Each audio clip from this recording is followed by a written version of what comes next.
안녕하세요.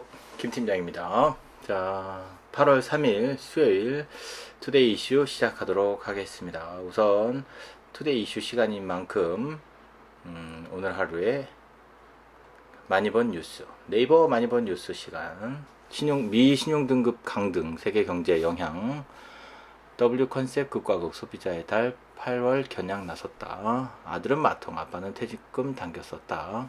초전도체 테마주 광풍 7개 종목 줄줄이 상한가. 좀 더 가까이 볼까요? 초전도체 테마주 광풍 7개 종목 줄줄이 상한가. 초전도체 관련돼서 이슈가 엄청 많이 되고 있고 저도 기사를 많이 읽고 있어요. 사람들은 이제 이런 것에 이제 되게 대단한 발견이라고 하고 저도 대단한 발견이고 이게 한국에서 발견됐다는 것에 기쁘게 생각하고 있습니다. 외국이나 이런 데서 개발이 되었으면 우리는 또 다른 커미션을 주고 이런 좋은 기술들을 비용을 지불하고 사용했을 텐데 한국이라는 나라에서 대한민국이라는 나라에서 이런 기술들을 개발하게 돼서 우리는 이런 기술들을 좀 더 저렴하고 또 기술의 그 비용들이 그 대한민국으로 오기 때문에 저도 그런 것을 좋게 생각하고 있어요. 그런데 걱정이 되는 것은 이런 이슈들이 발현이 될 때, 그러니까 언제든 세상은 많은 이야기들이 있고 많은 발견들을 하고 그런 발견들이 좀 부풀어질 수도 있고 또 좀 더 축소될 수도 있거든요. 근데 주식시장은 그런 발견들로 인해서 5년치, 10년치의 긍정적인 그런 가치와 긍정적이지 않은 부정적인 가치들이 막 서로 혼재돼서 판단을 내리고 거래를 하잖아요. 그런 것들에 대한 조건들을 가지고 거래를 하잖아요. 그러니까 초전도체를 개발했기 때문에 초전도체로 뭔가 이루어질 수 있는 미래들을 상상하게 되죠. 그렇게 되면 뭐 전력 손실도 줄이고 핵융합 발전에 초전도체가 잘 활용될 수 있다. 그래서 에너지를 무한으로 사용할 수 있고 전력 송신이나 반도체 개발에서 훨씬 더 지금보다 엄청나게 대단한 사용을 할 수 있다라고 하면서 막 꿈에 부풀어서 이게 최고로 잘 되었을 때를 가정해서 우리는 거래를 하죠. 예, 그렇기 때문에 그거를 개발했던 데에다 투자를 하고 그걸 개발해서 이용하는 데다 투자를 하죠. 이게 이제 미래의 주식을 미래의 가치를 사온다라고 하는 건데 사람의 마음은 그런 마음에 쉽게 휘둘리기 때문에 옆에서 이야기하고 그런 사람들이 그렇게 평가하는 순간 그 가치를 가지게 되잖아요. 무엇이든지 이게 제가 비트코인이 아무런 무형에 아무것도 없는 거 그냥 데이터 조각일 뿐인데 그런 데이터 조각에 의해서 사람들이 믿게 되고 그 믿음으로 인해서 가치가 만들어지고 그 가치를 거래하면서 매매가 이루어진다는 것 그리고 그 가치가 점점 더 부풀려질 수 있다는 것 어떤 이유인지 모르겠죠. 그러니까 현금에 대해서 사람들이 부정적인 것 때문에 그럴 수도 있고 국가를 믿지 못하고 돈을 믿지 못하고 새로운 가치 새로운 금과 같은 나의 노력의 산물 교환의 가치를 누군가 인정하지 않고 뭐 사라지지 않는 것에 매매를 한다. 그런 것에 가치를 둔다. 사람들이 없는 가치지만 집단적으로 그 가치가 있다고 믿으면 그 가치를 갖게 되는 거니까 이런 초전도체 개발에 대해서도 사람들이 그러한 가치가 있다라고 믿고 그런 사용성이 확실하다고 믿는 사람들은 수많은 돈을 가지고서도 투자를 하겠죠. 그런데 어떠한 물질이든 신기술이든 개발이 되면 그 개발이 상용화되고 실제로 그 개발로 인해서 수익이 날 때까지는 시간이 어느 정도 필요해요. 그러니까 그게 1년이 됐던 10년이 됐던 뭐 몇 달이 됐던 잠깐 동안이라도 사람들은 그게 수익을 낼 때까지 기간이 있단 말이죠. 그러면은 우리는 투자하는 사람들은 그 기간 내에 있어야 되는 변수들이 있을 거 아니에요. 초전도체를 개발했다. 근데 개발했는데 뭐 어떠한 문제가 갑자기 있다더라. 처음 있는 기술이기 때문에 그 중간에 어떠한 일이 벌어질지 모르잖아요. 그럼 뭐 무수히 많은 일들 중에 좋게 생각하는 일도 있을 수 있고 안 좋게 생각하는 일이 있을 수도 있잖아요. 그러면 기술에 믿음이 없고 정보가 부족하고 공부가 안 되면 그게 이제 어떤 현상에 대해서 내가 신뢰할 수 있느냐 없느냐가 그 공부라고 하는 거죠. 뭐 학습을 통해서 학교를 다니면서 우리는 기초적인 지식을 배웠고 그 기초적인 지식이 또 하나의 믿음이 돼서 사람들하고 대화를 할 때 그 지식을 이용하잖아요. 그리고 어떤 행동을 하고 뭔가 결정을 내릴 때 어디서 배운 것들을 활용하게 되잖아요. 그러니까 주식도 매매를 결정하는 것의 토대로 공부가 필요하다는 거죠. 기술에 대한 신뢰도나 기술이 어느 정도 갖고 있는 뭔가 정보들, 세상 사람들이 그 가치를 어떻게 판단하느냐, 얼마만큼의 그 가치를 판단하느냐.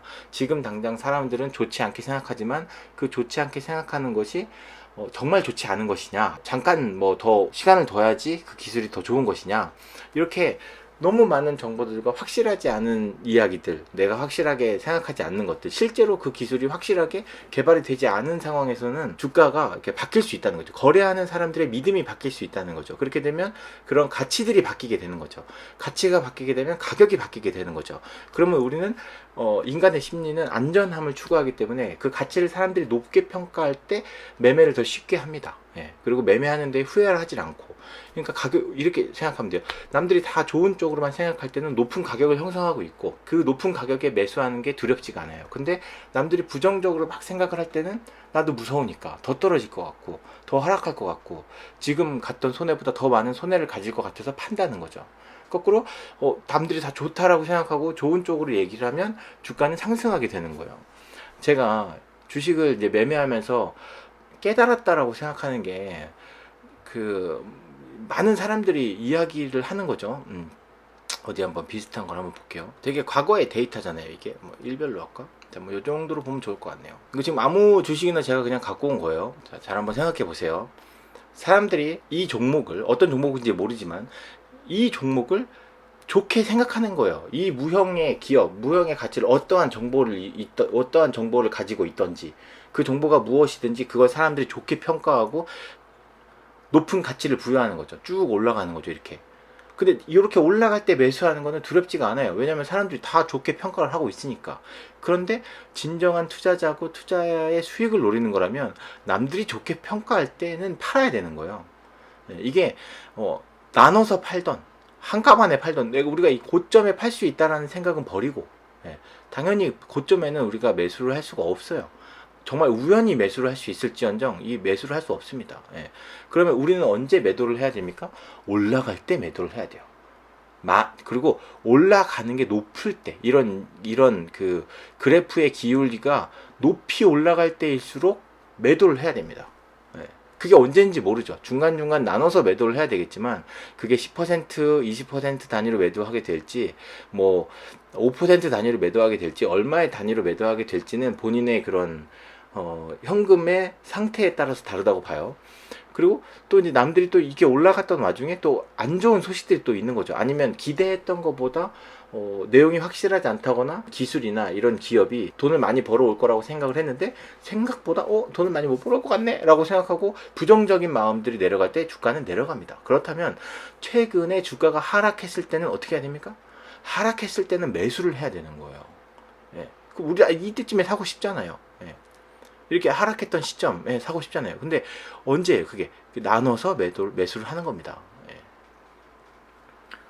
자, 그 다음에 내려가서 매수를 했어. 또 올라가요. 올라갈 때 또 매도를 해야 되는 겁니다. 요 수준에서 매도하고 또 여기 좀 떨어지면 여기 잠깐 매수하고 올라가면 매도하고. 이거 말이 쉽지. 그게 그럴 수 있어요. 야, 이거 말이 쉽지. 지나간 그래프 보고서. 그럼 지금 여기 지지부진할 때는 너 어떡할래? 여기서는 지금 당장은 이제 주가가 좀 많이 상승했기 때문에 요 정도 수준에서는 저는 매도한다고 봅니다. 근데 내가 평단가가 얼마냐도 이제 이 매매하는 것에 기준이 있어야 되겠죠. 근데 단기간에 갑자기 하락했다가 급락을, 전 고점까지 얘가 상승을 했어. 그러면 이건 매도를 해야죠. 뭐 저는 그렇게 생각합니다. 자, 그렇다면 어떻게 해야 이 그래프의 기울기를 판단하느냐, 이런 것들을 제가 일일이 말로 설명할 수가 없고 일일이 그 상황에 대해서 판단을 할 수가 없으니까 간단하게 국민연금은 어떻게 투자하냐면 이때 주식의 투자 비중을 현금 5, 주식 5라고 생각합니다. 5,500원일 때가 50%예요. 그럼 얘가 주가가 만약에 10,000원이 갔어. 요 정도 10,000원의 주가가 갔어요. 그러면 얘는 10이고 얘는 5잖아요. 그러면 15분의 10, 15분의 5. 이걸 다시 5대 5로 바꾸는 거예요. 그럼 여기서 5대 5로 바꿔야지. 이렇게 되는 거죠. 그럼 얘가 더 올라갔어. 그럼 여기서 또 투자했던 비중이 좀 더 높겠죠? 그럼 높은 것과 낮은 거가 반반이 안 되겠죠? 그럼 또 반반을 맞추는 거죠. 그러면 당연히 매도를 하게 되겠죠. 여기를 좀 금액을 매도를 해서 현금으로 보유하게 되니까. 그 다음에 다시 하락했어요. 하락했으면 또 현금의 비중이 더 높겠죠. 보유하고 있는 주식의 비중이 낮아지고 하락했으니까. 그럼 여기 때는 현금을 좀 더 투자를 해서 매수를 하는 거죠. 이렇게 리밸런싱을 해준다고 하죠. 리밸런싱을 해줘야 수익을 낼 수 있는 투자를 할 수 있다는 거예요. 이렇게 되면 한꺼번에 높은 수익률은 내지 못해요. 왜냐하면 일정 부분의 현금을 갖고 있어야 되니까. 당연히 몰빵을 하는 게 수익을 당연히 높게 줄 수 있는 거죠. 근데 우리는 어떻게 해야 된다? 절대 잃으면 안 된다. 워런 버핏도 얘기했잖아요. 절대 잃으면 안 된다. 두 번째 원칙은 첫 번째 원칙을 잊지 않는다. 잃지 않는 투자를 하려고 하면 이런 투자를 해야 됩니다. 현금의 비중을 유지하는 투자, 리밸런싱하는 투자를 해야 된다고 생각합니다. 네. 자, 이렇게 되면 지금 아까 기사에도 봤던 것처럼 초전도체도 그렇습니다. 초전도체는 지금까지 주식에 대해서 주식에 뭐 따로 초전도체가 처음 개발된 거기 때문에 그런 기술을 이용한 기업도 없고, 그런 연구소에 투자했던 뭐 지분을 갖고 있는 회사의 지분을 갖고 있는 회사, 뭐 이런 식으로 두 달이 세 달에 걸쳐 갖고 기업들을 찾아가지고 투자를 하는데, 이게 과연 그 지분 투자에 엮인 것만큼의 수익률을 그 기업이 갖고 올까? 내가 투자한 기업이 이 초전도체를 개발했고 그 초전도체가 상용화돼서 투자를 받고 뭐 수익을 내고 다시 그 수익을 낸 걸 배당을 줄 때까지 몇 년이 걸릴까? 그리고 그런 그 기업의 가치가 실질적으로 받아들여질까? 이런 것들을 생각하고 투자를 하셔야 된다는 겁니다.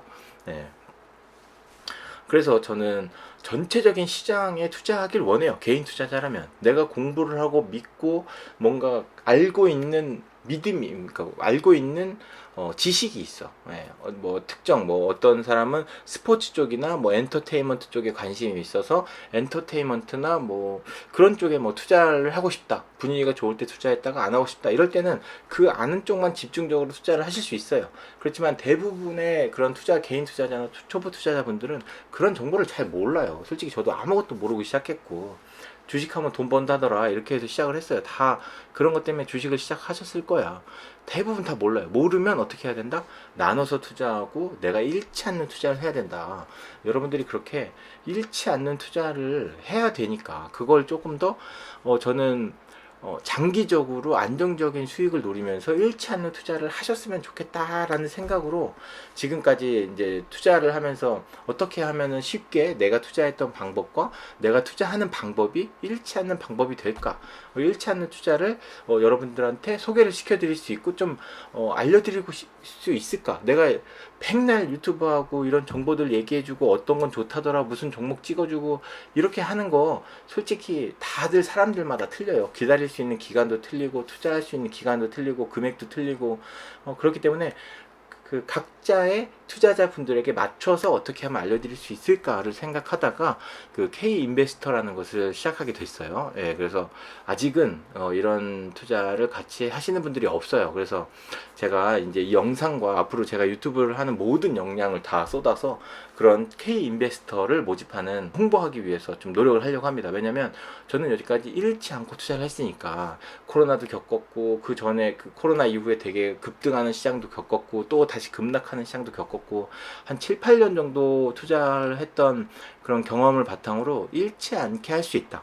시장 수익률만큼은 올릴 수 있다. 지금 이 상황에서도 투자가 좀 어려워서 급등하는 종목 쫓아다니거나 급락하는 종목에 손절하시는 수익률이 정말 난리 나신 분들, 너무나 절박하고 뭐 근데 너무 절박하신 분들은 제가 장기 투자를 도와드리기가 쉽진 않잖아요. 그렇지만 한번 저희의 그 K 인베스터에 참여를 하실 수 있다면 제가 그 고정 댓글과 설명란에 링크를 타고서 그런 K 인베스터 참여하는 영상을 좀 연결을 해놨어요. 그 영상을 보시고 K 인베스터 참여를 좀 부탁드리고요.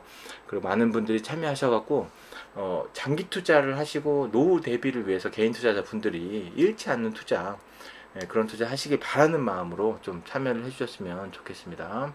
자, 오늘 영상은 여기까지 하고요. 저는 내일 목요일날 다시 영상을 또 찾아뵙도록 하겠습니다. 감사합니다.